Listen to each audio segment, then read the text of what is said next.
Hello, my name is Phil Bridges, and I'm an instructor at the English Language Institute at Missouri State University. Today I'm going to talk to you about pronunciation. In particular, I'm going to talk to you about how you can improve your pronunciation. And the answer to that is luck. Let me explain.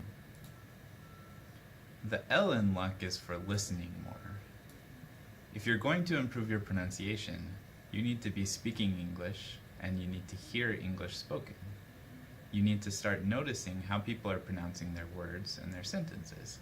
This will help you improve your pronunciation a lot. The U in luck is for starting to understand pronunciation. English pronunciation can be a little bit complicated because there are rules and things about individual sounds like consonants and vowels. There are things to consider when pronouncing words and combining those sounds. And there are things to consider when you're combining those words into sentences that you're speaking. If you're listening to English and you start to understand how pronunciation works, the next step is to challenge yourself and make some goals. If you know what you want to improve about your pronunciation and why you want to improve it, you will be more motivated to do the work it takes to improve your pronunciation. And that brings me to the K in luck, which is keep practicing. Improving your pronunciation takes time. If you practice and you do the work, your pronunciation will start to improve.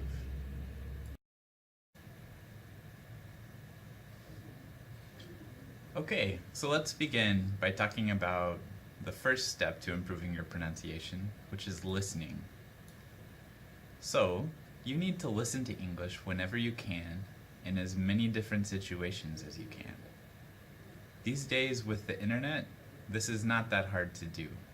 You may be lucky enough to be able to speak English to people in your family or at your work, but even if you can't, you have opportunities online to listen to speakers of English from around the world, and usually to interact with them and speak to them a little bit. So, whenever you listen to English, if you can, use subtitles and transcripts in order to compare what you see with what you hear. A lot of the time, we do not speak English very clearly, and if you can see the text of what's being said and compare that to how people are speaking it, it helps you to notice the differences between what we say clearly and what we do not say very clearly. Things like YouTube have the transcripts that you can look at. Other things like TED Talks and online news a lot of the time will also have a transcript or the text of what they're saying available. And I want to encourage you to ask questions about what you hear. If you are listening to something while you're taking this course, or if you know a speaker of English who has a higher level than you, ask them questions. If you don't understand why something is pronounced one way, or why you're not hearing maybe what the text says they're saying, ask a question about it.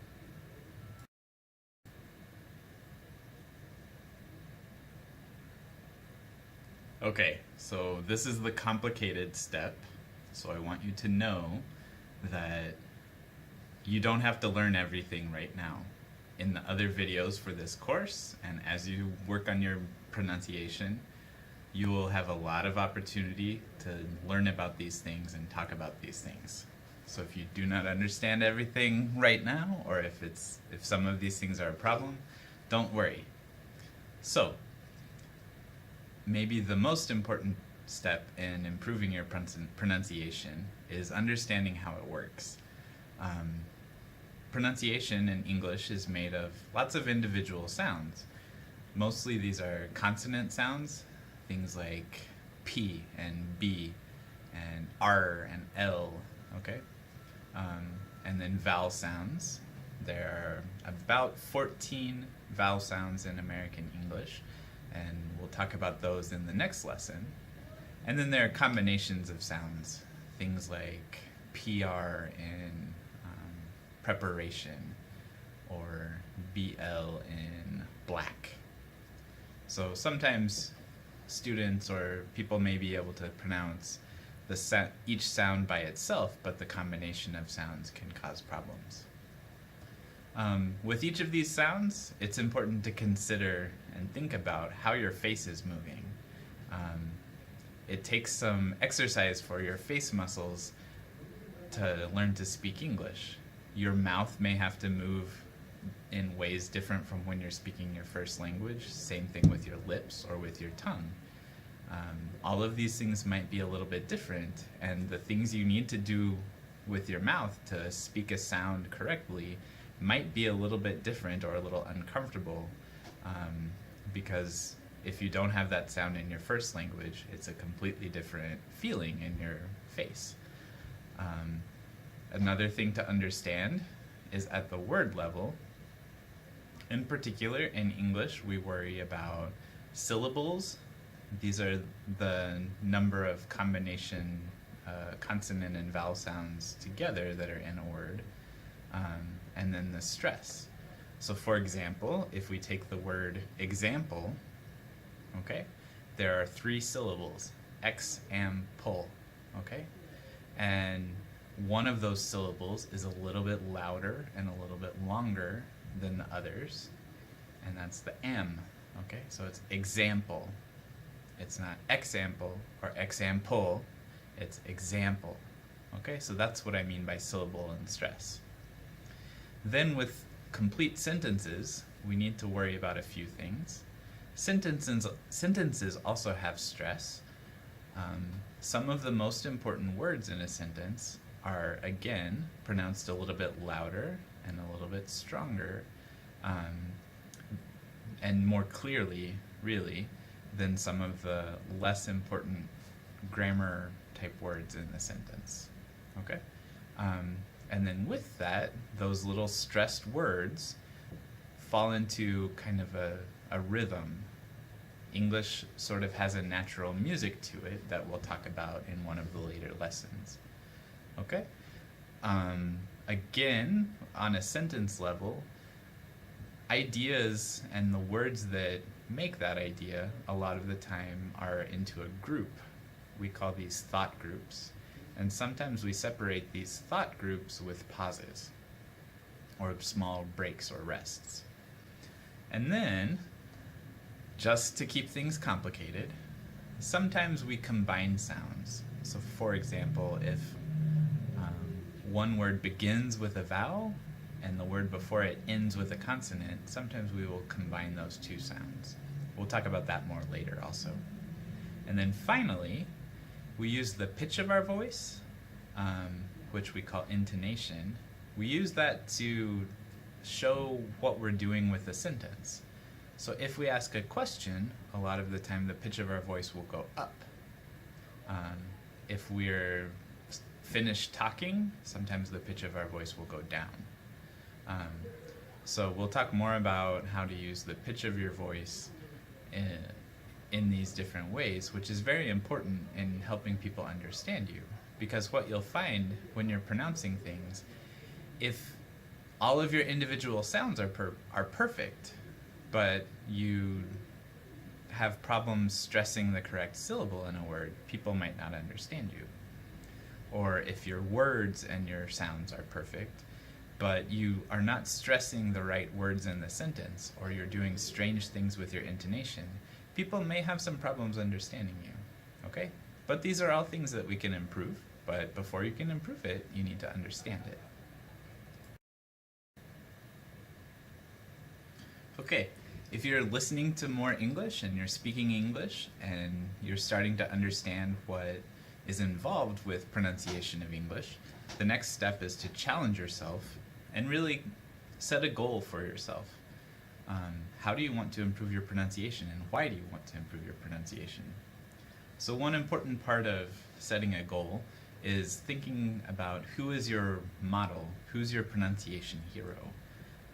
It really is useful to choose somebody or choose a few people who you want to be able to speak English like, who you want to sound like. This can give you something to work for and can help you know when you're improving and when you've gotten where you want to be. It's also important to consider what kinds of speaking are important because we pronounce things a little bit differently in conversation than if we're making a formal presentation or some kind of speech. And then next, you want to make sure that you make a plan. So take some time, think about what do you need to work on and how can you improve. The first lesson here that we're doing, we will give you a diagnostic. So your homework will help us give you some feedback and some ideas on the kinds of things that you need to work on and how you can improve. But it's important to think of, what is your goal, and to ask those questions to yourself also.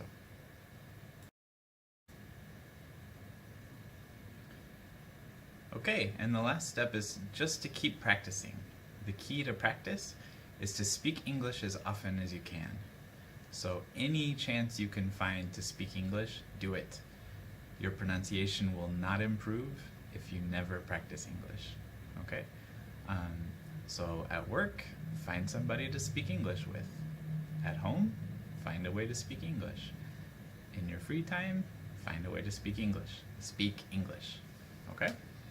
That's the key. Other than that, technology is giving us some ways that we can practice English and work on our pronunciation. There are some nice apps. Duolingo is one of those. It's free, and there are other paid apps that are nice ways to practice English pronunciation. There are also lots of websites that have good information and some practice activities. I listed 3 here. Many things, Ship or Sheep, and Pronuncian. These all have some pronunciation activities and practice things, as well as good information. You can look at those, but really there's a lot on the internet, and so in this course we'll show you what some of those things are that we use here at the English Language Institute, but anything you can find on your own can be really useful. So look. And then practice.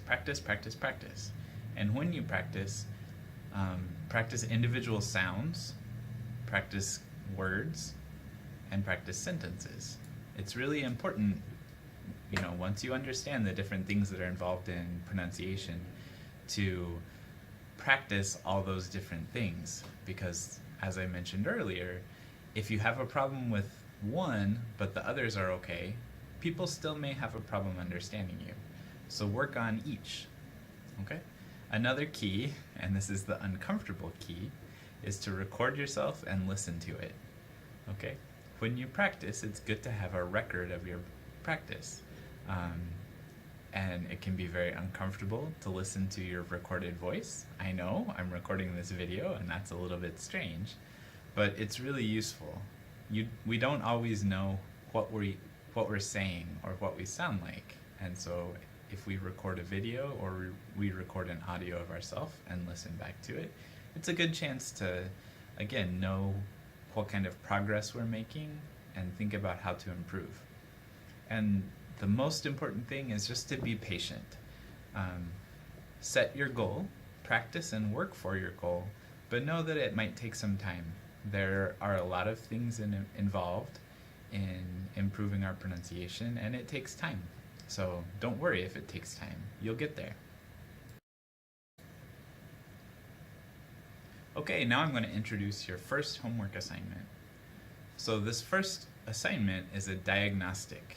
That means we will listen to it and we'll use it to let us know what kinds of things you need to work on and how you can improve. Okay? So it's very important that for this assignment, you speak naturally. Practice what you're going to say a few times, but don't worry about getting it perfect. Okay? A pronunciation mistake is just something that tells us what we need to work on in this course. So, for your homework assignment, you can record it just your voice or with video, and then we want you to upload the files to Google and share the links with your instructor so they can listen to you. Okay? Okay, the first homework assignment for the pronunciation course is a diagnostic. That means we're having you record some things so we can listen to it and decide what you need to work on to improve your pronunciation. So for this assignment, we want you to record 2 things and share the link with your teacher. The first thing we want you to record is an introduction. So tell us about yourself. Who are you? What do you like to do? Okay? You can also ask any questions that you might have about the course, about speaking English, about the English Language Institute. Any questions are okay. If you have an idea what your pronunciation goals are and what you would like to work on and improve about your spoken English, let us know that too. That will help us work with you. Okay? The second thing we would like you to record is we want you to read the diagnostic text that we give. Okay? So record yourself reading that text, record your introduction, and that's your first homework.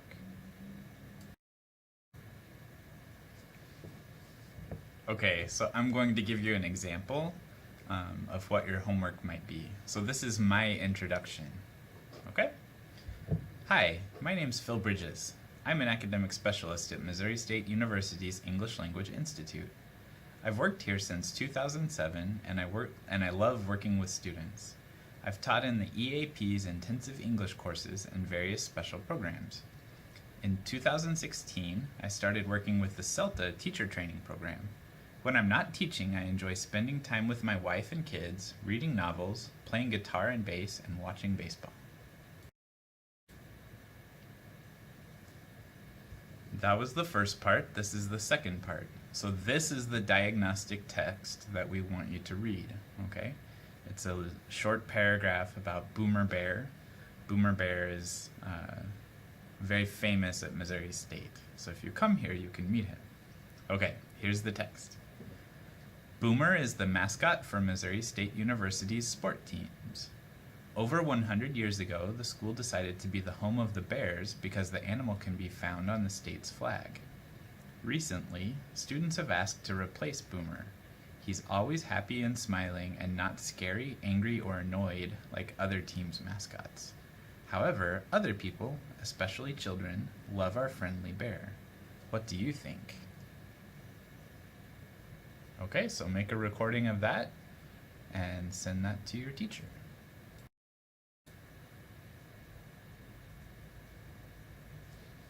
Okay, so that's the end of the first lesson on pronunciation. Next week we'll discuss individual sounds, syllables, and word stress, but our main focus will be on pronouncing the vowel sounds in English. Okay, see you next week. Good luck on your homework.